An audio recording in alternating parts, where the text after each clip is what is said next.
नमस्कार, आप देख रहे हैं सिक्योरिटी परिदृश्य और आपके साथ मैं हूं मनोज कुमार। बांग्लादेश की राजनीति में एक ऐसा नाम जो पिछले 17 वर्षों से देश से बाहर रहते हुए भी लगातार चर्चा में बना रहा। बांग्लादेश नेशनलिस्ट पार्टी यानी बीएनपी के पोस्टर्स पर उनका चेहरा दिखाई देता रहा। ढाका से लेकर देश के दूर दराज इलाकों तक अगर वह खुद रैलियों में मौजूद नहीं होते थे तो उनकी रिकॉर्डेड आवाज कार्यकर्ताओं में जोश भरती थी।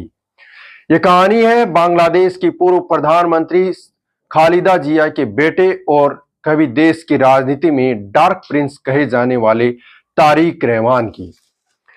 करीब 2 दशकों के लंबे अंतराल के बाद अब तारिक रहमान बांग्लादेश लौट चुके हैं।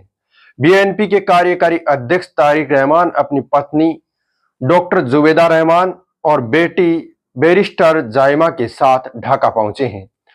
देश लौटने के बाद सोशल मीडिया पर उन्होंने लिखा कि 6314 दिनों बाद मातृभूमि में वापसी उनके लिए भावनात्मक और ऐतिहासिक क्षण है।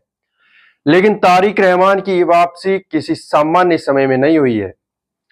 यह वापसी ऐसे वक्त पर हुई है जब बांग्लादेश में फरवरी में होने वाले आम चुनावों की तैयारियां हो रही है। ये चुनाव सिर्फ बांग्लादेश के ही नहीं है बल्कि पूरे क्षेत्र खासकर भारत के लिए भी रणनीतिक रूप से अहम माने जा रहे हैं।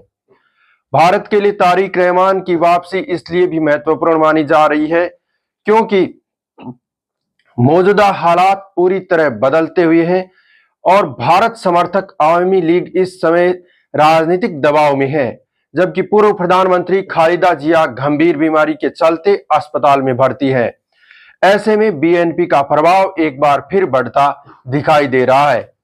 यह पूरा घटनाक्रम ऐसे समय पर हो रहा है जब बांग्लादेश एक राजनीतिक चौराहे पर खड़ा नजर आता है। अंतरिम सरकार के मुख्य सलाहकार मोहम्मद यूनुस के नेतृत्व में देश आगे बढ़ रहा है, लेकिन इस दौरान कट्टरपंथी इस्लामिक समूह भी पहले से ज्यादा मुखर होते दिखाई दे रहे हैं। भारत विरोधी बयानबाजी और सोशल मीडिया कैंपेन भी इसी का हिस्सा माने जा रहे हैं। भारत की सबसे बड़ी चिंता जमात-ए-इस्लामी को लेकर है। इस संगठन को अतीत में पाकिस्तान की खुफिया एजेंसी आईएसआई के करीबी के रूप में देखा जा रहा है। शेख हसीना सरकार के दौरान जिस पार्टी पर सख्ती की गई थी वह अब एक बार फिर बांग्लादेश की राजनीति में सक्रिय होती दिख रही है। इसी बीच तारिक रहमान द्वारा बांग्लादेश फर्स्ट जैसे नारों का इस्तेमाल भी चर्चा में है। राजनीतिक विश्लेषकों का मानना है कि यह बयान घरेलू राजनीति को साधने के लिए है, लेकिन भारत में इसे संभावित नीति दिशा के संकेत के रूप में देखा जा रहा है।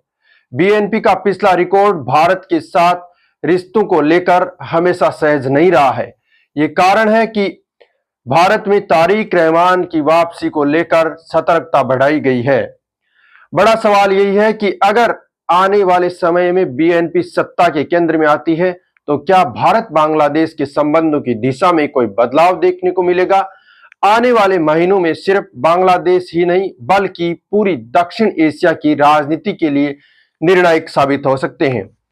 ढाका में बनने वाली अगली सरकार यह तय करेगी कि बांग्लादेश सहयोग और स्थिरता की राह चुनेगा या फिर क्षेत्रीय तनाव की। नमस्कार, मैं मनोज कुमार।